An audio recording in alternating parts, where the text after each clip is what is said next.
हमारी नज़रें 13 दिसंबर के लाहौर के जलसे पर होंगी। पाबंदी है जलसे पे, लेकिन हम नहीं रोकेंगे और अगर इन्होंने किया हम उन लीडरान के खिलाफ एक्शन लेंगे। अस्सलाम वालेकुम। आज बुनियादी तौर पर पाकिस्तान की सियासी सूरत हाल के ऊपर ही हम फोकस करेंगे, लेकिन कोरोना के ऊपर एक अपडेट यह है कि लास्ट 24 आवर्स के अंदर 67 डेथ्स रिपोर्ट हुई हैं और ये कोई बहुत अच्छा मुस्बत साइन नहीं है कि हमारी लीडरशिप या पाकिस्तानी अवाम लापरवाही का मुजाहरा करें। लीडर को मिसाल बन के दिखाना है और कौम को उसको फॉलो करना है। जहाँ वायोलेशन हो रही हो वहाँ फिर कानूनी तरीका होता है कि आप इन्फोर्स करते हैं कि ये SOPs हैं, ये डिस्टेंसिंग है। हमारी उस लापरवाही का नतीजा हमने जून में सज़ा पाई थी और दोबारा ये डेथ्स बढ़ने की शरह जो है अलार्मिंग है, बहुत तेज़ी से बढ़ रही है और हमारे लीडर्स वो मिसाल नहीं बन रहे। जल्द से जुलूस करके खुशियाँ मना रहे हैं, हुकूमत वाले अपनी ताकत दिखाने के लिए और अपोजिशन वाले हुकूमत को गिराने के लिए। लेकिन हुकूमत को गिराएंगे कैसे, इसका जवाब किसी के पास नहीं है। कोई आइनी कानूनी रास्ता किसी एक से पूछ लें तो नहीं है। जिस वोट को इज्जत दो या जिस जमहूरियत की मजबूती के लिए वो कहते हैं कि हम मैदान अमल में निकले हैं कि पाकिस्तान में ट्रू डेमोक्रेसी को बहाल करना है, वो जो सिलेक्टर्स का रोल है वो कहते हैं उसको ख़त्म करना है और फिर उन्हीं सिलेक्टर्स से फरमाइश करते हैं कि इमरान खान के हाथों तो हुकूमत बड़ी ख़राब हो रही है, पाकिस्तान के हालात बहुत बुरे हो रहे हैं, तो इसकी आप हुकूमत चलता कर दें। तो कुछ हमें जो डेमोक्रेटिक नॉर्म्स हैं उनका अपने ऊपर इतलाक़ करते हुए इस सफ़र को आगे बढ़ाने की कोशिश करनी चाहिए। एक और इशू है कि पाकिस्तान में जो जुडिशल सिस्टम है उसके ऊपर और पाकिस्तान में जिस तरीके से सियासी मुखालफिन के साथ निपटा जाता है उसके ऊपर भी सवालिया निशान है। मैं इस प्रोग्राम में पहले भी कह चुका हूँ कि पोलिटिकल नौयत के जो मुकदमात हैं उसके ऊपर किसी का मीडिया के ऊपर पाबंदी आयद करना दुरुस्त रवैया नहीं है और उसकी एक रिफ्लेक्शन ये है कि BBC वर्ल्ड के ऊपर हार्ड टॉक उनका एक प्रोग्राम है जिसके अंदर इसाक डार का इंटरव्यू और सुबह से उनके जो क्लिप हैं जब से वो इंटरव्यू दस्तयाब हुआ ऑनलाइन, पूरा पाकिस्तानी मीडिया जो है, सोशल मीडिया और पाकिस्तान के TV चैनल्स उन क्लिप को चला रहे हैं। BBC के अंदर उस इंटरव्यू जो किया गया इंटरव्यू है उसमें इसाक डार से ये भी पूछा गया कि आपकी जायदादें कितनी हैं, क्योंकि आपके ऊपर तो मुकदमात हैं नैब में, आपके ऊपर भी और नवाज शरीफ के ऊपर भी। तो उन्होंने कहा कि मेरी एक जायदाद है पाकिस्तान में। उसके ऊपर मीम्स बनाई जा रही हैं कि मरियम ने भी कहा था कि मेरी तो पाकिस्तान में क्या, लंदन में क्या, पाकिस्तान में भी कोई जायदाद नहीं है। यह इंटरव्यू किसी चैनल पर चला तो आपने ये सवाल जवाब सुने। अगर आप बैन लगाएंगे तो बैन लगाना मसले का हल नहीं है। ज़बान बंदी जो है वो गलत फ़ैसला होता है। फेयर ट्रायल का राइट दें और जिसने करप्शन की है, मैं दोबारा दोहरा रहा हूँ कि जिसने पाकिस्तान को लूटा है वो A हो, B हो या C हो, उसको उसकी सज़ा मिलनी चाहिए। लेकिन फेयर ट्रायल के बाद अपनी विशेज़ के ऊपर हम किसी को पनिश नहीं कर सकते। मुल्क का निज़ाम मजबूत करना है तो उसको एक शफाफियत के साथ इस अमल को आगे लेकर चलें।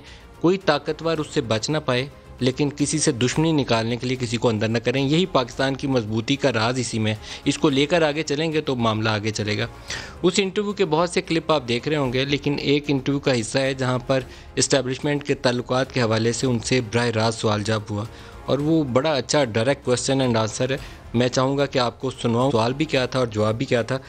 इसाक डार साहब से पूछा गया नवाज शरीफ साहब के और फ़ौज के मामलात का, तो वो बड़े तफसीली सवाल जवाब हैं। उसका कुछ हिस्से मैंने निकालने हैं। पहला देखते हैं कि वो क्या रहे हैं। इस्टेब्लिशमेंट से पूरी फ़ौज से मुराद है उनकी। आर्मी चीफ का नाम लिया उन्होंने जलसे के अंदर, ये एंकर ने उनसे पूछा, उसके ऊपर भी सवाल हुआ, तो उसके ऊपर जवाब सुनिए, दिखाएगा जी। दूसरा इसका सवाल जो था वो इससे भी ज़्यादा अच्छा है। नवाज शरीफ साहब का जो अपना सियासी सफ़र है वो जनरल ज़िया के साथ शुरू हुआ और जनरल ज़िया और जनरल जलाली के साथ ही उन्होंने वो जो मनाजिल थी सियासत में अपनी तरक्की की वो तय की। बल्कि एक स्टेज नहीं, बारहा ऐसी मौक़े आए कि जहाँ पर वो उस जमहूरी सफ़र को मजबूत करने के लिए अपना रास्ता जुदा कर सकते थे। जुनीजो की असम्बलियाँ 85 के इलेक्शंस के बाद नॉन पार्टी बेस्ड इलेक्शन थे, जब जनरल ज़िया ने तोड़ दी तो इन्होंने जुनीजो का साथ छोड़ा, ये जनरल ज़िया के साथ रहे। बाद में एक अनफॉर्चुनेट इंसिडेंट में वो प्लेन क्रैश के अंदर जनरल ज़िया जो थे वो इस दुनिया में ना रहे। उसके बाद IGI बनी तो IGI के बेनिफिशरी नवाज शरीफ थे। BB की असम्बलियाँ तोड़ने की बारी आई गुलाम इसाक से तो उसके बेनिफिशरी ख़ुद नवाज शरीफ थे। जब इनकी असम्बली तोड़ दी गुलाम इसाक ने तो फिर इनको जमहूरियत और इस्तीफ़ा नहीं दूंगा और डिक्टेशन नहीं लूँगा, वो बात उस वक्त याद आई जब इनकी अपनी पहली हुकूमत एज़ प्राइम मिनिस्टर तोड़ी गई। फिर जब फ़ारूक लगारी से BB की दूसरी असम्बली तोड़ाई गई तो उस वक्त भी इनका साथ डेमोक्रेसी नहीं थी, उस वक्त भी इनका साथ इस्टेब्लिशमेंट भी थी। 12 अक्टूबर 99 को जब मुशर्रफ ने इनकी अपनी हुकूमत के ख़िलाफ़ कू किया तो फिर दोबारा इन्हें जमहूरियत याद आई। तो ये एक ऐसा मुतनाज़ा किस्म का इनका कैरियर है कि जब ये वोट को इज़्ज़त दो का नारा लगाते हैं तो इसके साथ इनका जमहूरी सफ़र जो है वो है नहीं है अटैच। जो इनके स्टेप्स हैं पिछले 30 साल 40 साल की सियासत के, वो हर लम्हे यही लगता है कि अपनी इक़्तिदार की खातिर तो उनके कंधों पर सवारी करते रहे। उस ICI ने अगर IGI बनवाई तो इनके लिए ठीक थी, लेकिन किसी दूसरे के साथ अगर वो चलती है तो फिर ये कहते हैं नहीं, ये वोट को इज़्ज़त दो वाला मामला है, यहाँ तो जमहूरियत को ख़तरे में पड़ गई। दूसरा सवाल जो आप क्या है एंकर का, वो भी दिखाएगा जी। अच्छा, एंकर साहब जो हैं उन्होंने इमरान खान के बयानात का हवाला दिया है। तो इमरान खान रिसेंटली जो उन्होंने इंटरव्यू दिए, एक इंटरव्यू हमारा था और उस इंटरव्यू के अंदर भी उन्होंने नवाज शरीफ के पॉलिटिकल राइज के हवाले से कुछ बात की, फिर एक जलसा उन्होंने किया था, उस जलसे के अंदर भी बात की। आज वो दोनों चीज़ें हमें उसकी रिफ्लेक्शन इस इंटरव्यू में नज़र आती है। दिखाई गई इमरान खान ने क्या कहा था। जो नवाज शरीफ है ये कभी भी डेमोक्रेट नहीं था। पहले तो इनको पाला फौज ने, जनरल जलानी से शुरू हुए, जनरल ज़ियाउल हक ने, हमारे सामने, मेरे तो सामने सब कुछ हुआ ना। कैसे इसको हाथ पकड़ के मुंह पे चूसनी लगा के तो एक पॉलिटिशियन बनाया। ये वो नवाज शरीफ है जो ज़ियाउल हक के जूते पॉलिश करते करते चीफ मिनिस्टर बना था। ये कॉन्टेक्स्ट है जी ओवरऑल, लेकिन हमारा असल फोकस है पाकिस्तानी सियासत, जहां अपोजिशन वाले चाहते हैं कि हुकूमत को जलसों से और धरने से गिरा दें। ये 2014 में ख़ुद इमरान ने कोशिश की थी, लेकिन 126 रोज़ के धरने के बाद वो हुकूमत गिरा नहीं पाए थे। मौलाना फजल रहमान जो है इस दफ़ा मुसर लगते हैं। उनका ख्याल यह है कि उनके पास इतनी ताकत है कि 13 दिसंबर को वो लाहौर में जलसा करेंगे और उसके बाद आखिरी ऑप्शन के तौर पर अगर लॉन्ग मार्च करना पड़ा तो उसकी तरफ भी जाएंगे। तो क्या बनेगा पाकिस्तानी सियासत में, उसकी तरफ बात करते हैं, लेकिन मौलाना साहब का पहले बयान सुन लें, दिखाएगा जी। इस वक्त पाकिस्तान में अगर कोई गैर मुतल्लका है तमाम मामलात में, वो इमरान खान है और उसकी सूबाई हुकूमत है। इस वक्त तक तो हमारा स्टांस ये है कि हम हुकूमत के साथ किसी किस्म के कोई मुज़ाकरात करने को तैयार नहीं है। हमने तमाम इम्कानात जो है वो मुस्तरद कर दिए हैं। मौलाना फजल रहमान जब पिछली दफ़ा यहाँ धरना लेकर आए थे तो हुकूमत की तरफ से जो नुमाइंदा टीम उनसे मुज़ाकरात करने जाती थी उसमें परवेज़ खटक साहब थे और असद उमर साहब थे और शायद कोई और भी साथ जाता था, लेकिन मुज़ाकरात मौलाना कहीं और कर रहे थे। और अब तो हम उसकी खबरें भी सुन चुके हैं कि ये इस्टेब्लिशमेंट के नुमाइंदों से जाके चुपके मिलते थे और फिर एक दरमियान में गो बिटवीन के लिए वो परवेज़ इलाही साहब लाहौर से आए, PTI की टीम से मुज़ाकरात नहीं हुए। अब अगर सूरत हाल ख़राब होती है, एक लॉन्ग मार्च या धरने वाली कैफियत बनती है, तो फिर रोल पाकिस्तानी सियासत में कौन अदा करेगा। हमारे साथ आज मेहमान आते हैं उस्मान डार हैं पाकिस्तान तहरीक इंसाफ से, मुसद्दिक मलिक साहब हैं PMLN से और मुर्तज़ा वहाब हैं पाकिस्तान पीपल्स पार्टी से। सबको खुशामदीद कहूँगा। मुसद्दिक मलिक साहब, आपने जो वोट को इज़्ज़त दो और जमहूरियत की मजबूती करनी है और पाकिस्तान को इस्तेहकाम दिलाना है, इस दफ़ा उसकी मंजिलें तय करने के लिए आपको मदद किसकी दरकार होगी? दोबारा इस्टेब्लिशमेंट की, किससे रब्ता कायम करेंगे? जी, मेरे ख़्याल में तो इस्टेब्लिशमेंट की मदद हमें नहीं हासिल करनी चाहिए और ना ही इस्टेब्लिशमेंट की मदद जो है वो हमारा हसूल है। मैं बुनियादी तौर पे समझता हूँ कि अभी जो आपने तमाम इब्तदाइया दिया है उसमें जो आपने मुख्तलिफ़ हवाले दिए, उनमें आपने मुकदमा तो वही पेश किया है जो PDM पेश कर रही है। फ़र्क ये है कि आपने दिखाए हैं वो तमाम मामलात जिसमें एलिजिडली बेनिफिशरीज़ जो हैं वो PMLN है। अगर हम आपकी बात मान लें और माने लेते हैं, अगरचे और भी बहुत से बेनिफिशरीज़ रहे हैं, इमरान खान साहब का अपना जो सफ़र है वो भी आपके सामने है। आप यहीं पे थे जब परवेज़ मुशर्रफ साहब का वो रेफरेंडम लेकर चल रहे थे, लेकिन छोड़िए उन तमाम बातों को। अगर सिर्फ़ आप ही की बातें मान ली जाएं तो इसका मतलब है कि जो नवाज़ शरीफ साहब कह रहे हैं वो सही बात है, यानी हमारे यहाँ इंटरफेरेंस है, यानी हमारे यहाँ वोट को इज़्ज़त नहीं दी जाती, यानी हमारे यहाँ हुकूमतें जो हैं वो वोट के ज़रिए नहीं बनती, यानी हमारे यहाँ जो हुकूमतें वोट के ज़रिए नहीं बनती उन पे कोई वोट का या आवाम का वज़न नहीं होता, बोझ नहीं होता। फिर वो IMF की जो पॉलिसीज़ हैं उनको फॉलो करते हैं, उसके नतीजे में जो अवामी मसाइल पैदा होते हैं उससे उनको गर्ज़ नहीं है। क्योंकि जैसा कि आपने अभी मुकदमा पेश किया कि अगर अगले इलेक्शन में हुकूमत बनाने के लिए मुझे वोट की ज़रूरत नहीं, किसी और चीज़ की ज़रूरत है, तो फिर मुझे क्या वज़न है अवामी मुश्किलात का, मुझे क्या वज़न है अवामी वोट का। यही मुकदमा है जो हम लेकर आगे चल रहे हैं और मेरे ख़्याल में इसको बड़ी पजीराई मिली है और लोग इस पे बात कर रहे हैं, इस पे टेलीविज़न प्रोग्राम हो रहे हैं, हर जलसे में 50-60 हज़ार लाख लोग इकट्ठे होते हैं, उनसे ये गुफ्तगू होती है, उनकी इमेजिनेशन में ये बात आती है कि हमारा हक, हमारा वोट जो है वो हमसे छीना जा रहा है। वो ख्वाब जो हमारे जहन में अपने बच्चों के लिए हैं वो कैसे पूरे होंगे? या तो हम किसी IMF के अफसर को बोलेंगे कि भाई इसको पूरा कर दें, और या हम गिरबान पकड़ेंगे उन तमाम लोगों का जिन्हें हमने वोट दिया है। तो यही मुकदमा हमारा है जो आपने अभी पेश किया। लेकिन आपने ये कहा, अगरचे मेरे ख्याल में आप और भी एग्जाम्पल्स दे सकते हैं, लेकिन आपकी मर्ज़ी है, आपने ये कहा कि ये वो एग्जाम्पल्स हैं जिसमें बेनिफिशरी आप थे। तो अगर मान लें तो मुकदमा तो आपने मुकम्मल कर दिया। जब मुर्तज़ा वहाब साहब, एक तो IMF के पास जाना डॉक्टर साहब कोई तोहमत नहीं है। पाकिस्तान में ये 16-17 प्रोग्राम जो है इसलिए आप सारी घूमते गए बशमूल PMLN और पीपल्स पार्टी कि हम अपनी इकॉनमी को अच्छे से संभाल नहीं पाए, और उस नालायकी का सबूत अभी भी है। 8-10 माह हमने गवा के पाकिस्तान का बेड़ागर किया और फिर दोबारा IMF के पास गए। तो मुझे इस मामले में बड़ी क्लैरिटी है, मैं इस पर भाम का शिकार नहीं हूँ। लेकिन पाकिस्तानी सियासत में मुर्तज़ा वहाब साहब, हम आगे कैसे बढ़ेंगे? हम उन्हीं से फिर मदद मांगते हैं जिनको ललकार रहे हैं मैदानों के अंदर। नहीं नदीम साहब, मैं समझता हूँ पुकार रहे हैं अवाम की तरफ। और अगर आप गुजरावाला हो, कराची हो, क्वेटा हो, पेशावर हो और अब मुल्तान हो, इन 5 मकामात पर आपने देखा कि हुकूमत की तमाम रुकावटों के बावजूद, बंदिशों के बावजूद आवाम बाहर निकली। मैं खुद मुल्तान में कल मौजूद था। जो सेंटिमेंट्स थे मुल्तान में लोगों के ना, वो PTI गवर्नमेंट से मुतमईन नहीं थे, और उन्होंने अपनी गैर इत्मीनानी का इजहार कल किया जब वो तमाम रुकावटों के बावजूद, कोई प्लान जलसा होने नहीं दिया इन्होंने, तमाम रुकावटें इन्होंने लगाई, बट उसके बावजूद आपने देखा कि बगैर किसी अरेंजमेंट के, तमाम रुकावटों के बावजूद एक बहुत बड़ा इज्तिमा था ऑपोजिशन के लीडरान का।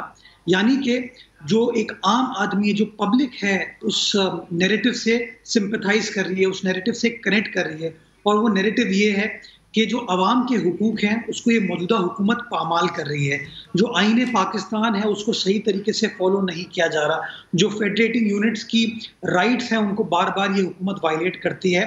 और वज़ीर आज़म पाकिस्तान या उनकी काबीना जो है वो एक बबल में शायद रहे कि उनको अंदाज़ा नहीं है कि एक आम आदमी को किस तरीके से इस वक्त बेरोज़गारी की मुश्किलात का सामना है, महंगाई की मुश्किलात का सामना है, गैस आपके पास मौजूद नहीं है, बिजली का बहरान है, जो आम अशिया हैं, मतलब चीनी, गंदम, आटे से आप बाहर निकल जाएं, अद्वियात की बात कर लें, वो अवेलेबल नहीं है। हम बड़ी कोरोना वायरस के हवाले से बात करते हैं नदीम साहब, मुझे हैरत होती है ये चीज़ बताते हुए कि कोरोना वायरस की वैक्सीन छोड़ें, हमारे यहाँ इस वक्त पाकिस्तान में फ्लू शॉट्स अवेलेबल नहीं है। ये इस हुकूमत की प्रिपरेशन है आवाम की सेहत के हवाले से। सो नेचुरली एक आम आदमी जो है वो मुतमईन नहीं है इनकी परफॉर्मेंस से। एक आम आदमी बिलीव करता है कि जो वादे इमरान खान साहब ने किए थे वो वादे उन्होंने वफा नहीं किए, उन वादों को उन्होंने बार बार उन पर यू टर्न लिया। और इसलिए आप देखें कि तमाम मुश्किलात के बावजूद, तमाम सख्तियों के बावजूद पब्लिक बाहर निकल रही है। जो सेंटिमेंट्स हैं पब्लिक के ऑपोजिशन के नैरेटिव के साथ वो कनेक्ट कर रहे हैं। और आप देख सकते हैं कि नेचुरल रिस्पांस आ रहा है पाकिस्तान के तमाम हिस्सों से, चारों सूबों के अंदर। आपने देख लिया कि लोग जोक दर जोक बाहर निकले ऑपोजिशन के इस एजेंडे के ऊपर। और मैं समझता हूँ यही वो परेशानी है जो कि मौजूदा हुकूमत को अब दरपेश है। वो इकॉनमी ठीक करने में उनका इंटरेस्ट नहीं है, वो चीज़ों की प्राइसेस को कंट्रोल करने में इंटरेस्ट नहीं रखते। उनका इंटरेस्ट ये है कि बस PDM के जो लीडरान हैं, जो ऑपोजिशन के सियासी लीडरान हैं, उनको किसी ना किसी तरीके से कंट्रोल कर लो। क्योंकि जिस तरीके से वो बाहर निकल रहे हैं, जिस तरीके से एक आम आदमी उनको सपोर्ट कर रहा है, ये हुकूमत ठहरती हुई नजर नहीं आ रही। अच्छा डार साहब, आप फरमाइएगा कि कोई आइनी और कानूनी तरीका है, अपोजिशन जिस आस उम्मीद के ऊपर ये लॉन्ग मार्च और धरने की तैयारी कर रही है, तो इनके पास ऐसा आइनी और कानूनी रास्ता है? या 2014 में जब आपने किया था तो आपके सामने ऐसा कौन सा आइनी और कानूनी रास्ता था जिसको आप पेश नज़र रखते हुए कहते थे कि वज़ीर आज़म का इस्तीफ़ा लिए बगैर नहीं जाएंगे? देखिए मलिक साहब, 2014 में 1 साल तक हम इलेक्शन कमीशन ऑफ पाकिस्तान के, सुप्रीम कोर्ट के, हाई कोर्ट के 4 हलके हमने मांगे ऑडिट करा दें ताकि अगला इलेक्शन साफ़ और शफाफ हो सके।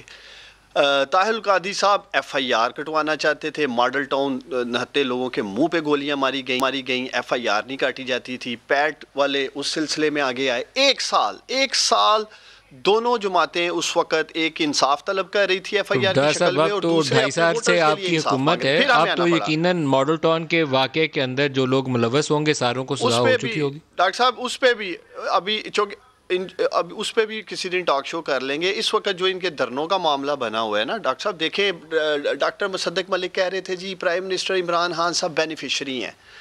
एक ऐसा शख्स डॉक्टर साहब जो 22 साल स्ट्रगल करके पब्लिक मूवमेंट के साथ इस मुल्क के वजीर आज़म बने हैं प्राइम मिनिस्टर इमरान खान, और बेनिफिशरी उसे कहा जाता है डॉक्टर साहब।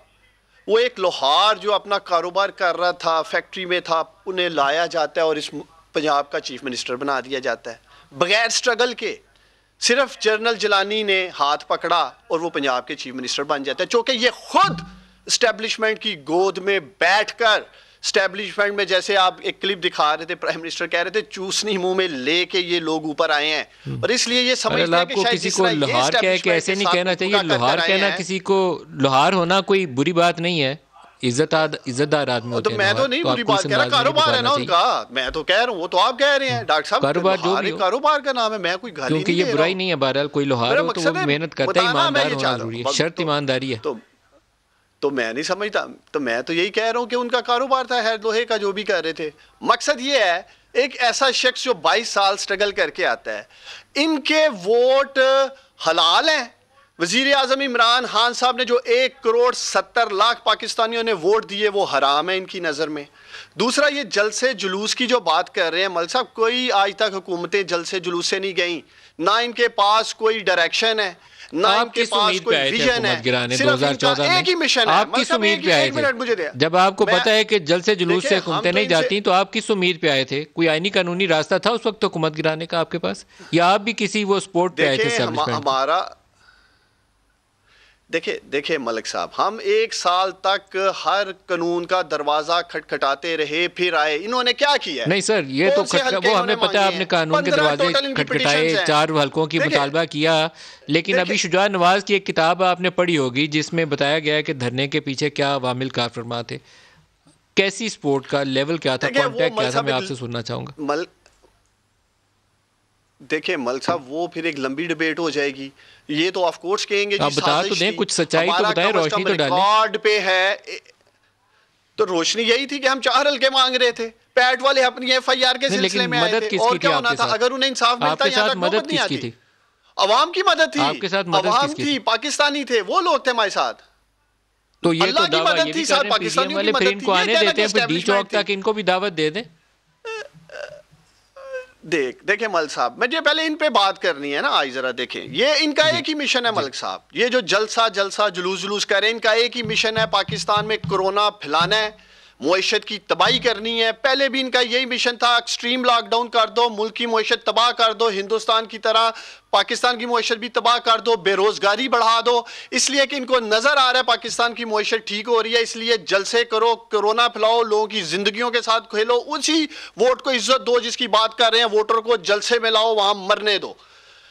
हकीकत यह है कि या तो कोई डायरेक्शन लेके आए, आपने इनसे बात की, आए पार्लियामेंट में, लाए तरीके में एतमाद जो आईनी और कानूनी रास्ता है। एक तरफ कानून और आइन की बालादस्ती की डॉक्टर साहब बात करते हैं, दूसरी तरफ उसी कानून की धज्जियां कानूनी रास्ता क्यों नहीं, आईनी रास्ता क्यों नहीं अपनाया?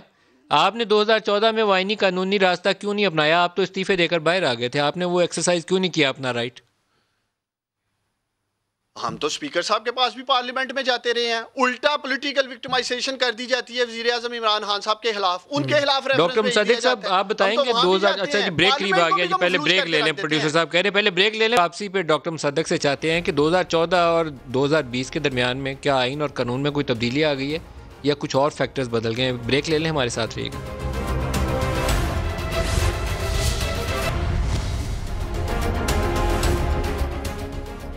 प्रोग्राम में दोबारा खुशामदीद कहते हैं। डॉक्टर मुसद्दिक मलिक, 2014 और 2020 क्या फ़र्क आया? 2014 में इमरान खान आपके ख़िलाफ़ बरसरे पे कार थे और आपको गिराना चाहते थे, और आज आप इमरान खान की हुकूमत को गिराना चाहते हैं। एक सवाल हुआ आज इसी इंटरव्यू में सागडार साहब से, और उनसे ये कहा गया कि आप क्यों नहीं वापस चले जाते, आप भी और नवाज शरीफ भी, और जाएँ और जाकर अदालतों का सामना करें और फिर इलेक्शंस का इंतज़ार करें।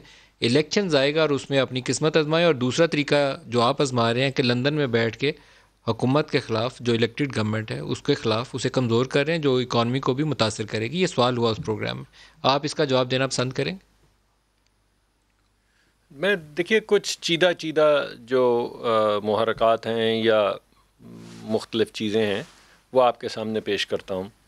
2014 में फ़र्क ये है कि जब PTI ने पाकिस्तान टेलीविज़न स्टेशन पर कब्ज़ा किया और विक्ट्री के निशान बनाए, जब पार्लिमान क्रेनें लगाकर पार्लिमान की दीवारें तोड़ी और उस पर कब्ज़ा किया, जब SSP साहब का सर फोड़ा और उनकी रीढ़ की हड्डी फ्रैक्चर की और उनको घसीटा सड़क के ऊपर, जब बाथरूम बनाए और शलवारें टांगी सुप्रीम कोर्ट के दीवारों पे और फोर्स किया सुप्रीम कोर्ट के जजेस को कि वो पिछले कच्ची उसमें से आएँ, वो जो सड़क पिछली है, तो ये तमाम चीज़ें सेक्रेटेरिएट का घेराव करके उसको बंद किया 4 दिन के लिए, तो ये तमाम चीज़ें आईनी हक़ था, उस वक्त हक़ था। लेकिन इस वक्त अगर आप पुरअमन कोई जलसा करना चाहें तो आप पे जो मुकदमा होता है वो दहशतगर्दी का होता है। आपने देखा है कि अली मूसा गिलानी साहब के साथ, हैदर गिलानी साहब के साथ, कासिम गिलानी साहब के साथ और हज़ारों लोग जो जलसा करने की कोशिश कर रहे थे, उनके साथ क्या हुआ? आपने उनको तशद्दुद होते हुए भी उन पे देखा। यानी एक साहब हैं, वो जलसा करना चाह रहे हैं, आपका हक़ था, उन्होंने जाना, शायद हमारा भी आईनी हक़ होगा, तो आपने पुलिस के ज़रिए उनको पिटवाया। लेकिन चलें, कोई बात नहीं। लेकिन अब वो तमाम चीज़ें जो हैं वो दहशतगर्दी में हैं और उस वक्त वो आईनी हक़ थे। चलें, इसको भी छोड़ देते हैं। इमरान खान साहब की जो स्ट्रगल की वैसे उस वक्त इमरान खान और PTI के बाद लोगों पे लगाई गई थी, ये जहन में रखिएगा कि 780 के मुकदमात इमरान खान और PTI के दीगर लोगों पर हुए। साहब दहशतगर्दी के पर्चे हुए थे। वो मैंने 780 दहशतगर्दी के पर्चे हुए थे। जी, मैंने आपको उसका हवाला दिया है कि वो अब जो मैंने अभी आपको बताया है, जब PTV पे कब्ज़ा किया गया और वो तमाम चीज़ें की गई, और उस वक्त भी अगर कोई एक्सेस हुआ था तो सही नहीं हुआ था। लेकिन सवाल है कि आपके सामने ये तमाम मुकदमा है, आप सहाफ़ी हैं, तो आपको पता है आजकल के दौर में क्या हो रहा है और तब क्या हो रहा था। मैं दूसरी बात आपके सामने पेश करूंगा कि जिस चीज़ को ये स्ट्रगल कह रहे हैं, मेरे जो खदशात हैं वो कोई बहुत अच्छे नहीं हैं। मैं शुजा नवाज़ की किताब का इसलिए हवाला दिया था आपको कि आप उस तारीख से वाकिफ़ हैं, उस वक्त हुकूमत का हिस्सा थे, अब अपोजिशन का हिस्सा है। मैं नहीं चाहता कि वो रेपिटेशन बार बार हो जो हमारी तारीख में IGI के ज़माने से लेकर आज तक चली आ रही। कोई तो एंड होना चाहिए, कहीं फुल स्टॉप लगना चाहिए। वो मुझे लगता नहीं है, माजरत के साथ, लेकिन अभी भी मेरे खदशात वैसे ही हैं। देखिए, मगर फेयरनेस तो होनी चाहिए ना, कि इमरान खान साहब की वो जो क्लिप चलाएं जो उन्होंने बांग्लादेश के हवाले से हमारे इदारों के मुतल्लिक कहे थे, ज़रा वो क्लिप चलाएं जो उन्होंने भारत की सरज़मीन पे अपने इदारों के मुतल्लिक कहे थे। ये थे स्ट्रगल के दिन। वो क्लिप चलाएं जो उन्होंने अमेरिका में जाके बयान दिया कि दहशतगर्दी के पीछे हमारे इदारे मुलव्विस थे, तो उस वक्त तो उन्होंने कहा कि मैं हक़ गोई कर रहा हूँ, और आज भी कहते हैं कि मैं हक़ गोई कर रहा था। लेकिन जब हम इसी तरह की बात करें और उन अफराद का जिक्र करें, इदारों का जिक्र ना करें, तो ये कहते हैं ये बगावत है, और बगावत के मुकदमे भी दर्ज करते हैं। पहले जब हमने पीका वो आपका जो ये रेगुलेट करने वाला बिल था, मैं उसके हक़ में नहीं था, कभी भी नहीं था, और आज भी नहीं हूँ। और अगरचे वो हमारी हुकूमत ने बिल पास किया था ये इंफॉर्मेशन को रेगुलेट करने का, जब वो बिल पास हुआ तो वो जुल्म था। लेकिन आज जब लोगों को सेडिशन के मुकदमात किए जा रहे हैं सहाफ़ियों के ऊपर, उनको उठाया जा रहा है, और वज़ीर आज़म आके कहते हैं भाई मैं नोटिस लेता हूँ, वो वापस आ जाते हैं। वो कहाँ गए थे, उनको कितनी मार पड़ी, उनको कैसे रीवायर किया गया, इससे किसी को गर्ज नहीं है। तो ये वो हवाले हैं। जैसे आपने अभी पूछा थोड़ी देर पहले मेरे भाई उस्मान डार साहब से कि आपने मॉडल टाउन को 2.5 साल में सॉल्व कर लिया, तो उन्होंने कहा ये लंबी गुफ्तगू है, फिर कभी करेंगे। चलें, फिर कभी कर लेंगे। जब आपने उनसे पूछा कि शुजात नवाज साहब की किताब के अंदर जो लिखा है वो अंपायर इस मामले में मुश्तरका तौर पर रहे थे, तो उन्होंने कहा वो लंबी है दास्तान। देखिए, बात ये मुश्तरका तौर पर हमारी सियासी तारीख इस मामले में, डॉक्टर मुसद्दिक साहब, हमारी मुश्तरका तौर पर सियासी तारीख इन सोशल एक्टिविस्ट और जर्नलिस्टों के मामले में अच्छी नहीं है। आपके दौर में PMLN से ही मुंसलिक लोगों को चौधरी निसार के वज़ीर दाखिला होते हुए FIA ने उठा लिया था। बहरहाल ये अभी भी जर्नलिस्ट उठाए गए हैं, और जो बहुत नाखुशगवार तरीके से एक ट्वीट के ऊपर जर्नलिस्टों के ऊपर गद्दारी का मुकदमा, और उसके ऊपर सबूत भी, फॉलो अप भी कोई नहीं, वो बेचारे अदालतों के चक्कर काटते हैं। बहुत जुल्म है, ज़्यादती है। मुर्तज़ा साहब, आपसे जानना चाहूँगा, हमें आगे बढ़ना है, अगर निज़ाम को मजबूत करना है तो कोई रवायात भी होनी चाहिए। हमारे यहाँ रवायात है नहीं है, और अभी भी हम जो करने जा रहे हैं उसके ऊपर क्लियर नहीं है हम कि वो कैसे होगा। नदीम साहब, आपकी बात बिल्कुल दुरुस्त की, लेकिन मैं कॉन्टेक्स्ट में एक चीज़ सिर्फ ऐड करना चाहूँगा कि 2008 से 13 तक पाकिस्तान में कोई पॉलिटिकल सियासी कैदी नहीं था। नून लीग वाले डटकर हमारी मुखालफत करते थे, पीटीआई वाले डटकर हमारी मुखालफत करते थे, लेकिन आपको कोई सियासी कैदी उन 5 सालों में जब हमारी हुकूमत थी आपको नज़र नहीं आएगा। आप मीडिया के दोस्तों की बात कर रहे थे, आप आज के या पिछले 6-7 साल की सिचुएशन देख सकते हैं। आप 2008 से 13 की जो हमारी गवर्नमेंट थी, आप उसमें देख सकते हैं किसी इस तरह की कार्रवाई किसी सहाफ़ी के साथ या कोई इज़हार राय पर कदगन लगाने की कोशिश नहीं की गई और बड़ी विलिफिकेशन होती थी हमारी हुकूमत की, हमारी लीडरशिप की, बड़ी-बड़ी बातें की जाती थी हमारे खिलाफ, लेकिन हमारे अंदर वो बर्दाश्त थी कि हम सोचते थे कि yes, in the larger interest of the nation हमें चीज़ों को पी जाना चाहिए और हमें छोटे-छोटे मामलात पर फंसना नहीं चाहिए। तो आपकी बात दुरुस्त है कि अगर हमें आगे बढ़ना है तो हमें इस तशनगी को ख़त्म करना होगा और इसलिए नदीम साहब, पार्लियामान सबसे अहम फोरम है। अभी मेरे भाई उस्मान डार साहब कह रहे थे ना कि हमने तो अदालत का रुख किया, इलेक्शन कमीशन का रुख किया, जब 1 साल कोई जवाब नहीं मिला तो हम जो है सड़कों पर आ गए। मेरे भाई, हमने 2.5 साल तक पार्लियामान में अपना किरदार अदा करने की कोशिश की। हमने कोशिश की कि हम वज़ीर आज़म की एहतसाब का अमल वहाँ पर चला सकें। हमने कोशिश की कि हम वफाकी हुकूमत से बात कर सकें। हमने कोशिश की, हमने उम्मीद की कि speaker of the national assembly वो अपना बाई पार्टिजन किरदार अदा करेंगे एक as custodian of the house, ताकि एक पोलराइज सियासी सिचुएशन के अंदर सियासी जमातों को इकट्ठा किया जा सके ताकि आप नेशनल नैरेटिव बिल्ड कर सकें। लेकिन अनफॉर्चुनेटली आपसे अगर मैं ये पूछ सकूं, 13 दिसंबर के ऊपर सारी होप्स पीएमएलएन ने पिन की हुई हैं और मौलाना फजल रहमान का दिल ये है कि वो धरने की तरफ जाएं क्योंकि उनके पास एक ऐसी वर्कफोर्स मौजूद है जो पैट की शक्ल में पीटीआई को मैसर थी, वो अभी आप लोगों को मौलाना की शक्ल में मैसर होगी। तो क्या आप उस लॉन्ग मार्च और धरने का पीपल्स पार्टी हिस्सा होगी? लेकिन नदीम साहब, जब वक्त आएगा इसके ऊपर फैसला कर लिया जाएगा। हम पीडीएम का हिस्सा हैं। वक्त इज नॉट फार वे, वक्त इज राइट नाउ। 13 दिसंबर में अब दिन नहीं है, आप लोगों की प्रेपरेशन ऑलरेडी चल रही होगी। इसके ऊपर गुफ्तगू शुनीद होती है, तमाम ऑप्शन जेर गौर हैं, लेकिन मैं एक सिर्फ आपको गुजारिश करना चाहूंगा कि 2014 और 2020 में जो ज़मीनी हक़ाइक़ हैं उसकी डिफरेंस 2014 में। लेकिन मैं पहले इसकी वजाहत मांग लूँ, ये आपके लीडरशिप लेवल के ऊपर तजवीज़ जो है ये इस वक्त डिस्कस हो रही है। मैं ऑन रिकॉर्ड इसको ऑफिशियली बयान कर सकता हूँ डिटेल्स को, लेकिन आपकी ज़ुबानी सुनना चाहूँगा। धरना और लॉन्ग मार्च, आप उसका हिस्सा होंगे? देखिए, धरना, लॉन्ग मार्च, इस्तीफे, ये तमाम चीज़ें अंडर कंसिडरेशन है, तमाम चीज़ें ज़ेर गौर हैं, इन तमाम चीज़ों के ऊपर बात की जा रही है and at the right moment इसके ऊपर ऐलानात पीडीएम के फोरम पे किए जाएंगे। नदीम साहब, मैं I am trying to make a point here कि 2014 के अंदर एक ऐसी सियासी जमात जिसकी टोटल 38 सीटें थी, वो उस हुकूमत के खिलाफ खड़ी हुई थी जिसकी मेजॉरिटी है। 2020 के अंदर सिचुएशन डिफरेंट है। हुकूमत के पास 176 अराकीन है, ऑपोजिशन के पास गालिबन 162 अराकीन है। जो डिफरेंस है वो बड़ा छोटा सा डिफरेंस है और मैं समझता हूँ आपके पास पार्लियामान में वोट ऑफ नो कॉन्फिडेंस की शक्ल में आपके पास ये आईनी ऑप्शंस बिल्कुल मौजूद होते हैं। ये कोलिशन गवर्नमेंट है। आपने देखा कि जहां जहां ऑपोजिशन पार्टीज ने अपना प्रेशर डाला तो उनका एक मखलूत हुकूमत का हिस्सा, उनका कोलिशन पार्टनर उनका साथ छोड़कर बाहर निकल गया। और ये जो अवामी प्रेशर इस वक्त अवामी इश्यूज के ऊपर क्रिएट हो रहा है सर, ये जो कोलिशन पार्टनर जिनकी तरफ आप इशारा कर रहे हैं, ये अवामी दबाव से नहीं हटेंगे, ये किसी और दबाव से हटेंगे। आपको भी उस दबाव का पता है और मुझे भी पता है, इसमें कोई आप कन्फ्यूजन नहीं फैला सकते। पाकिस्तानी अवाम को भी पता है और वो दबाव आया तो इसका मतलब ये है कि आप अपने इन तमाम जलसे जुलूसों से कहीं और देख रहे हैं। डार साहब, आप इसके ऊपर कमेंट करना चाहेंगे?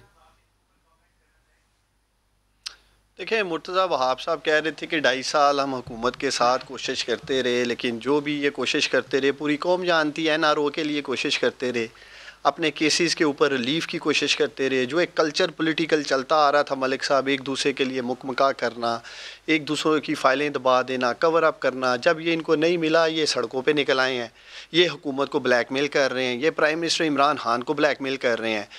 डॉक्टर साहब कह रहे थे जी 2014 में प्राइम मिनिस्टर, आप ये करें तो ये ब्लैकमेल है। ये तो आप नहीं कह सकते कि ये ब्लैकमेल है। आप तो खुद करते थे और कहते थे हमारा जमहूरी हक है। आपको तो ये नहीं कहना चाहिए ये ब्लैकमेल। देखिए मलिक साहब आप भी अच्छी तरह जानते हैं फैटफ का बिल पास कराने के लिए क्या क्या ड्रामे इन्होंने नहीं किए, पसे पुष्पर्दा क्या क्या ये अपोजिशन करती रही, क्या क्या इनकी डिमांडें थी और क्या हुआ। मैंने कहा कुछ चीज़ें ऐसी हैं उस पर खुल के मलिक साहब प्रोग्राम कर लेंगे। मैं असल डॉक्टर मुसद्दिक मलिक साहब ने बड़ी ज़बरदस्त बात की है। कहते हैं 2014 में आप इनसे मिले नहीं, इनको राज़ी करने के लिए इन्हें मुलाकात के लिए पिंडी जाना पड़ा, बाकी कहानी तो अब सबके सामने है। तो आप तो फिर निज़ाम हुकूमत उधर से चला रहे हैं, आपसे तो नहीं चल रहा, फिर तो आपकी बात का तो यही मतलब है। मलिक साहब ये तो हमारे साथ बैठते ही नहीं है, इन्हें पता है कि एनआरओ और ये चीज़ें, इसलिए मैंने कहा ये बड़ा एक लंबा प्रोग्राम हो जाएगा। मैं मलिक साहब की बात इन्होंने बड़ी ज़बरदस्त की है, उसका बुलाएं तो मैं इनसे ऑन एयर कमिटमेंट लेता हूं कि उनके साथ जाके बैठें, बात करें उनसे। आप प्राइम मिनिस्टर से कहें इनको दावत दें। तो प्राइम मिनिस्टर ने ऑनलाइन दावत दी है, आए मिलकर इलेक्शन इस्लाहात करते हैं। वो तो कहते हैं चोर डाकू हैं सारे, इनको एक एक को जेल में डाल दूंगा करते हैं। नदीम साहब वो तो कहते हैं ये चोर डाकू हैं, एक एक को पकड़ के जेल में डालूंगा। देखें सारे नहीं है, देखिए अब मकसद सारे नहीं है, नहीं है सारे। इसमें भला आदमी कौन सा बता दें, उसका नाम ले दें कि ये भला आदमी है। देखें जिस को अपने केसेस का सामने है या जिन के ऊपर मुकदमात हैं, और वो भी मेजॉरिटी के मुकदमात मलिक साहब इन्होंने ही एक दूसरे के ऊपर अपने अपने अदवार में बनाए हैं। चलिए ब्रेक ले लें, ब्रेक से वापसी पेश पे यहीं से एक ब्रेक ले लें जी, हमारे साथ रहिएगा। Welcome back. अभी वफाकी काबीना का एक एलामिया जारी हुआ है जिसमें रेमडेसिविर इंजेक्शन जो कोरोना के मरीज़ों को लगाया जाता है 5,680 रुपये उसकी कीमत मुकर्रर की गई। बहुत ही वेलकम डिसीजन है, लेकिन एक चीज़ जिसकी ज़रूरत है वो ये है कि ये ब्लैक मार्केटिंग होती है मेडिसिन की, बशमूल इन इंजेक्शंस के। ये कोरोना का इलाज नहीं है, उसके इलाज में मददगार साबित होता है। और इतनी सख्ती की ज़रूरत है इन ब्लैक मार्केटिंग के लिए जो लोगों की जानों के ऊपर बाकायदा खेला जा रहा है। कत्ल के मुतरादिफ है कि उस इंजेक्शन की ज़रूरत है और उसको आप ब्लैक में बेच रहे हैं और उसकी वो ज़ख़ीरा अंदोज़ी में मुलव्वस हो। दूसरा फ़ैसला उन्होंने कहा कि जल्द से जुलूस जो अपोजिशन कर रही है ये लोगों की जानों से खेलने के मुतरादिफ है और हाई कोर्ट के डिसीजन की अदालती हुक्म की खिलाफ वर्जी हो रही है। मुर्तज़ा इसके ऊपर आप क्या कहेंगे? आप लोग तो जल्द से जुलूसों से हुकूमत गिराना चाहते हैं, कोई तरीकाकार तो इसका आपके पास है नहीं, तो आप करेंगे क्या? आप देखिए नदीम साहब, मुझे थोड़ा दोहरा मयार इसमें हुकूमत का नज़र आता है ये जलसे जुलूस के हवाले से, क्योंकि अगर आप सिर्फ क्रोनोलॉजी देख लें फरवरी से लेके आज तक की, तो जब तक ये पीडीएम के जलसे स्टार्ट नहीं हुए थे तो पूरी वफाकी काबीना पीटीआई के लीडरान ये कहते थे कि कोरोना वायरस कोई मसला नहीं है, चीज़ों को खोल देना चाहिए, ट्रेन हो, रेल हो, ट्रांसपोर्ट हो, हवाई जहाज़ हो, शादियाँ हो, हर चीज़ को उन्होंने कहा जी हम किसी चीज़ को बंद नहीं करेंगे, टूरिज्म खुलनी चाहिए। तो एक तरफ इनका अपना नैरेटिव ये था। अब जब ऑपोजिशन फिर खुल के सियासत करती है तो कहते हैं नहीं जी ये चीज़ नहीं होनी चाहिए। सर ये वैसे माजरत के साथ ये खुल के सियासत नहीं है, ये लोगों की ज़िंदगियां जहां आ जाएं और हम कहें कि ये खुल के सियासत है, ये बात दुरुस्त नहीं है। मैं तो इसको सपोर्ट नहीं करता। आप करें इमरान खान पे 101 दफ़ा तनकीद करें, प्रेस कॉन्फ्रेंस करें, प्रोग्राम करें, लाइव इंटरव्यूज़ दें, लेकिन 10-20-30 हज़ार बंदा एक जगह पे इकट्ठा हो जाना कोई अच्छी सियासत नहीं है। नदीम साहब असद उमर साहब ने सखर, वैसे आप करें जलसे बहुत अच्छे लगते हैं। नदीम साहब असद उमर साहब ने हफ्ते के रोज सूबाई सिंध के अंदर सखर में अपना सियासी इज्तिमा किया, पीटीआई के कारकुनान को बुलाया। सर काबिल मज़म्मत है वो, उसको कौन शाबाशी देगा असद उमर को कि एनसीओसी का हेड होते हुए उनके अपने ऊपर सबसे सख्ती से इतलाक होना चाहिए। प्राइम मिनिस्टर को तो उनकी जवाब तलबी करनी चाहिए कि आपने क्यों किया। देखिए मलिक साहब आप ज्यादती कह रहे हैं इस हवाले से कि उन्होंने 300 लोगों के साथ एसओपीज को फॉलो करके वहाँ एक कॉर्नर मीटिंग की। 300 लोगों के साथ क्यों किया उन्होंने, ये बताइए ना। आप जब अपोजिशन को प्रीच कर रहे हैं तो उन्होंने क्यों किया, बताइए इसके बगैर आपकी। मलिक साहब ये मजा करें जी, 300 लोगों में तो वायरस लगना नहीं है। मलिक देखिए देखिए मलिक साहब 300 लोगों में नहीं वायरस एक दूसरे से ट्रैवल करते। 30,000 और 300 का फर्क समझते हैं, और 300 तो गवर्नमेंट भी कह रही है एसओपीज के साथ कॉर्नर मीटिंग कर ले अपोजिशन। ये ज्यादती होगी मलिक साहब। अगर आप लोग आपने 30,000 का फिगर बोल दिया, ये पहले पूछ लें पंजाब हुकूमत से कि 30,000 थे वहां पे जी। ये जरा आप ये चेक कर लीजिए। चले 30 है, 20 है, 15 है। मलिक साहब अभी आप तो 20,000 खुद ही कह रहे हैं। मैं मलिक साहब से दुरुस्त कर लूं। देखिए मलिक साहब मैं चाहता हूं, देखिए मलिक साहब अगर मीडिया और आप जैसे एंकर्स वाकई चाहते हैं कि अपोजिशन रास्ते पे आए, तो मैं ये रिक्वेस्ट करूंगा कि हमारे एसओपीज के मुताबिक ये जो 100, 200, 300 के कट हैं उनको नथी ना करें प्लीज इनके साथ। मैं मीडिया का सर मैं तो आपकी मजम्मत करूंगा जब भी कोई भी कट करेगा इस सूरत हाल के अंदर, वो अपोजिशन हो या हुकूमत हो। कट नहीं है मुसद्दिक साहब, मलिक साहब हम तो इनको भी कहते हैं 300 का कर लें, बिल्कुल लास्ट मिनट है मुसद्दिक साहब, कॉर्नर मीटिंग कर लें। नदीम साहब, मुसद्दिक साहब जी देखिए सर मेरा लास्ट मिनट है मुसद्दिक साहब, मुसद्दिक साहब मुतल्लिक बड़ा सर मेरा तो कोरोना के मुतल्लिक एक बड़ा कंजर्वेटिव पॉइंट ऑफ व्यू है। मैं समझता हूँ कि पूरे मुल्क में एक मौसर लॉकडाउन होना चाहिए। ये मुकदमा मैं हमेशा पेश करता रहा हूँ, लेकिन उस मौसर लॉकडाउन को एक्सेप्ट करने के लिए ये नहीं हो सकता कि जमात इस्लामी को आप इजाज़त दें जलसा करने की और उसी दिन आप PDM को ना दें। मैं समझता हूँ कि एक मौसर अच्छा, वैसे अफसोसनाक सूरत हाल ये है कि जिस दिन 67 डेथ्स हैं उस दिन भी हमारी बहस इस पे ही है कि 300 का मजमा होना चाहिए या 30,000 का होना चाहिए। SOP स्ट्रिक्ट इन्फोर्समेंट होनी चाहिए। लॉकडाउन से हट के जो चीज़ अवेलेबल ऑप्शन है वो स्ट्रिक्ट SOP की इन्फोर्समेंट। मलिक साहब, एक मौसर प्लान होना चाहिए ना।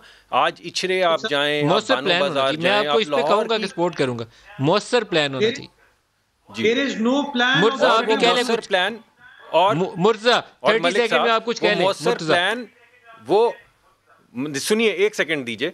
वो मौसर प्लान शेयर करने के लिए ऑपोजिशन के तमाम रहनुमाओं को इन कॉन्फिडेंस लेना चाहिए, उनको बिठा के डेटा दिखाना चाहिए, उनको ये बताना चाहिए कि इसमें एक्सेप्शन नहीं है। 30 सेकंड में कुछ कह सकते हैं। तो बाइकाट कर दीजिए स्पीकर की कमेटी का। अपोजिशन वाले तो बाइकाट कर गए स्पीकर की कमेटी का। एक तरफ ये एक बाइकाट कर रहे हैं, दूसरी कहते हैं हमारे साथ डिस्कशन करें। ये तो इनका दौरा में आ रहा है। जिस दिन आपने कमेटी की मीटिंग बुलाई है उसी दिन इमरान खान साहब ने कहा है, उसी दिन कि ये NRO अगर आपने एक जुमला कहना है तो कह लें जल्दी से, टाइम नहीं है, मैं खत्म करने लगा। तो मल साहब आप NRO मांगते हैं इसीलिए भागे हैं, फिर इसका मतलब है आपकी मर्जी पे आप चलाएं जैसे आपकी बनती है। इनका टारगेट कोरोना वायरस को रोकना नहीं है, इनका टारगेट PDM को रोकना है। अगर ये चाहते हैं जिम्मेदारी के साथ ऑपोजिशन पार्टीज को साथ बिठाएं और उन चीजों का इतलाक अपने ऊपर करें। मुर्तज़ा मुसद्दिक मलिक साहब और साहब आप सबका बहुत शुक्रिया। आज के लिए इतना ही, इजाजत दीजिए। खुदा हाफिज।